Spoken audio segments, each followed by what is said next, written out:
আরে এই মেয়ে, আচ্ছা এই কি ব্যাপার? এই কোন দিক তাকায় রাস্তা দিয়ে হাঁটো? হ্যাঁ, আর একটু হইলেই তো অ্যাক্সিডেন্ট করতা। কাকা আমি দুঃখিত, আমি না দেখি নাই, এই জন্য আপনার রিক্সার সাথে ধাক্কা খেয়েছি। আমি একটু অন্যমনস্ক ছিলাম। তুমি কইতেছো দেখি নাই, মাফ করে দিয়ে। একটা অঘটন যদি হয়ে যেত কি হইতো তখন? হ্যাঁ, নিশ্চয়ই তুমি কোনো দুশ্চিন্তার মধ্যে আছো। বাদ দেন কাকা, তেমন কিছু না, আমার ভুল হয়ে গেছে, আপনি আমাকে মাফ করে দেন, আমি আসি। মা শোনো, আমার কাছে লুকাইও না, আমি মুখ দেখলে কিন্তু আমি বুঝতে পারি নিশ্চয়ই তুমি কোনো দুশ্চিন্তা করতেছো। এইভাবে দুশ্চিন্তা কইরা রাস্তা দিয়ে হাঁটতে গেলে অ্যাক্সিডেন্ট তো হইবা। মা কি হইছে তোমার? আমার একটু কইলা কোবা। কাকা তেমন কিছু না, বাদ দেন না, আমি যাচ্ছি। হামা তুমি বলো মা, যদি আমি তোমারে কোনো উপকার করতে পারি, আমার হাতে একজন ভালো সাহেব আছে, তুমি আমারে কও তো কইলা কি হইছে? চাচা আমি অনার্স কমপ্লিট করে একটা জবের জন্য অনেক জায়গায় ইন্টারভিউ দিয়েছি, কিন্তু কোথাও জব হচ্ছে না। জানেন আমার রেজাল্ট কিন্তু খুবই ভালো, আমি ভেবেছিলাম আমার বড় কোথাও একটা জব হবে, ভালো স্যালারি পাবো, আমি ভালোভাবে থাকতে পারবো, কিন্তু না, আমার সে কপাল নাই। যেখানে ইন্টারভিউ দিচ্ছি সেখানে জবের পাশাপাশি খারাপ কাজের প্রস্তাব আসতেছে। বস, অফিসের বসরা চায় আমি তাদের সাথে শারীরিক সম্পর্ক করি, কিন্তু আমার পক্ষে তো এটা সম্ভব না, আমি ওই ধরনের মেয়েই না। জানেন আমি অনেক কষ্ট করে পড়াশোনা করছি, অনেক কষ্টে বড় হয়েছি। ছোটবেলায় আমার বাবা মারা যায়, ব্যাংকে যতটুকু টাকা পয়সা রেখে গেছিল, জমি জমা যতটুকু ছিল, জোর জবরদস্তি আমার চাচারা সব কিছু নিয়ে নেয়।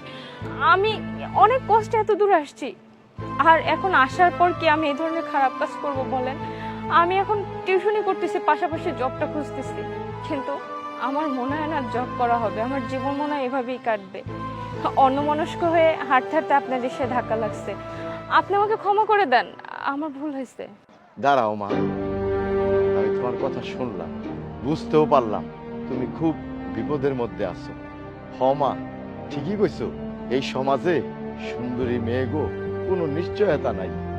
তয় মা, আমি তোমারে কথা দিতেছি, যেই সাহেবের কাছে আমি তোমার এখন নিয়ে যাবো, ইনশাল্লাহ তোমার কাজ হইব, তোমার উপকার হইব, তুমি আমার লগে চলো। না চাচা, আমি আর কোথাও যাব না, আর কোথাও চাকরির জন্য চেষ্টা করব না। অনেক সাহেবের কাছে, অনেক বসের কাছে গেছে, অনেক অফিসে গেছে, কিন্তু প্রত্যেকবারই তারা আমার রেজাল্টের দিকে না, আমার দক্ষতার দিকে না, আমার দেহের দিকে তাকায়। আমি আর কোনো কিছুর মধ্যে না, আমি চাকরিই করব না, আর চাকরি আমার দরকার নাই। আপনি থাকেন চাচা, আমি যাই। মারে, আমি তোর বাবার মতো, তুই আমার মেয়ের মতো, আমার উপরে তুই বিশ্বাস করতে পারিস। তোরে দেখে আমার খুব মায়া লাগছে মা, আমি তোরে উপকার করতে চাই। আর মা শোন, এই দুনিয়ায় এখনো ভালো মানুষ আছে, ভালো মানুষ না থাকলে দুনিয়া চলতো না রে মা। সবাই রে এক পাল্লায় মাপিস না মা, আমার কথাটা শোন, তুই আমার লগে চল, তোর উপকার হইব। ওঠ মা। চাচা আপনি যখন এত করে বলতেছেন, তাহলে আমি যাব আপনার সাথে। লাস্ট একবার আমি ট্রাই করে দেখি। আচ্ছা আচ্ছা মা, আমি বুঝতে পারছি, তুমি ওঠো, রিক্সায় ওঠো, আমি তোমার নিয়ে যেতেছি, ওঠো ওঠো, সাবধান সাবধান। হ্যাঁ,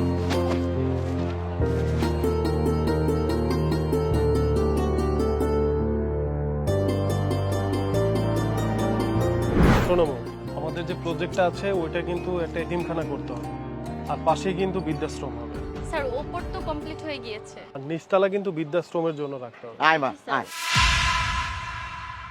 স্যার আসসালামু আলাইকুম। ওয়ালাইকুম সালাম। চাচা কেমন আছেন? আলহামদুলিল্লাহ স্যার, আমি ভালো আছি, আপনি কেমন আছেন স্যার? জি ভালো আছি। স্যার একটা সমস্যা নিয়ে আপনার কাছে আইছি, তাই আমার সমস্যা না, এই মায়াটার সমস্যা। সমস্যা? কি সমস্যা বলেন চাচা? এই মায়ার চাচারা, এই মায়ার সয় সম্পত্তি, ব্যাংকে অনেক টাকা ছিল, সব কিছু ওর চাচারা মাইরা দিছে। তাই এই মায়াটা খুব অসহায় স্যার। আমি ওর মুখে সব শুনে আমি ওরে বললাম যে আমার হাতে একজন সাহেব আছে, তার কাছে যদি তোমারে নিয়ে যেতে পারি, সেই সাহেব তোমারে উপকার করব, তাই আর কি ওরে আপনার কাছে নিয়ে আইলাম। স্যার যেহেতু আপনি আমাদের বস্তিতে সব সময় সাহায্য করেন, তাই স্যার এইবার শেষবারের মতো আমারে আরেকটা উপকার করেন, এই মায়াডারে আপনি দেখেন কিছু করা যায় কিনা। ও আচ্ছা, বুঝতে পেরেছি। স্যার আমি অনার্স কমপ্লিট করছি, আমার রেজাল্ট খুবই ভালো, আপনি আমার সিভি দেখলে বুঝতে পারবেন। আমি একটা জবের জন্য অনেক অফিসে ইন্টারভিউ দিছি, কিন্তু তারা বলছে আমি জব পাবো যদি তাদের সাথে আমি শারীরিক সম্পর্ক করি, কিন্তু আমি না এইভাবে জব নিতেই চাই না। আমি এই ধরনের মেয়েই না। সেই ছোটবেলায় আমার বাবা মারা গেছে, আমার জায়গা জমি যা কিছু ছিল বাবার রেখে যাওয়া সব কিছু আমার চাচারা জোর জবরদস্তি নিয়ে নিছে। আমি একা মেয়ে মানুষ, তাদের সাথে আমি কিছুই করতে পারিনি। আমি টিউশনি করে কোনো রকম আমার পড়াশোনা চালাইছি। এরপর ভাবছি আমার একটা জব হলেই দুঃখের দিন শেষ, কিন্তু দুঃখ আর আমার শেষ হচ্ছে না। আমি একটা ভালো জবই পাচ্ছি না। বুঝতে পেরেছি। আসলে কি জানেন আপু, ঢাকা শহরটা অনেক কঠিন। এখানে যেমন মানুষ বলে টাকা ওরে, বিষয়টা কিন্তু এমন না। কিন্তু আপনার যদি যোগ্যতা থাকে, আপনি সঠিক জায়গায় যেতে পারেন, সত্যি টাকা ওরে, আপনি ধরতে পারলেই হলো। আর যেটা বলছিলাম, ঢাকা শহরে সব মানুষ কিন্তু খারাপ না। যাই হোক, চাচা যেহেতু নিয়ে এসেছে, আসলে চাচাদের বস্তিতে আমি প্রচুর সাহায্য করি। আর তাদেরকে বলি যদি তাদের কারো আশ্রমের দরকার হয় আমাকে বলবেন। সত্যি বলতে কি জানেন, আমি অনেক কষ্ট করে মানুষ হয়েছি। আমি এতিমখানায় মানুষ হয়েছি। আর আমি যখন বড় হয়েছি, যারা আমাকে লালন পালন করেছে তারা আমাকে বলেছিল যে আমি যেন মানুষের উপকার করি। তাই আসলে আল্লাহ আমাকে অনেক দিয়েছে, কোটি কোটি টাকা দিয়েছে, গাড়ি বাড়ি সবকিছু আছে। আমি মানুষের উপকার করে যাচ্ছি।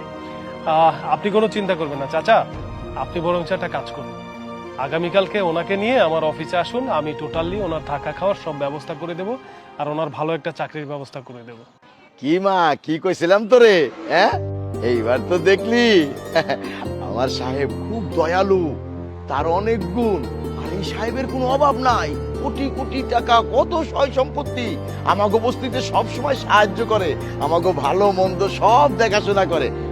তাই স্যার, আমি তাহলে মায়ারে এখন নিয়ে যাই, আপনার অফিসের ঠিকানা দিয়ে দেবো না, মাইয়া আপনার লগে দেখা করব। আচ্ছা ঠিক আছে, আমি যদি নাও থাকি, বউ আছে, বউয়ের সাথে আলাপ করলে ঠিক আছে। আচ্ছা স্যার, আসি। আসসালামু আলাইকুম। এই সালাম করো। আসসালামু আলাইকুম।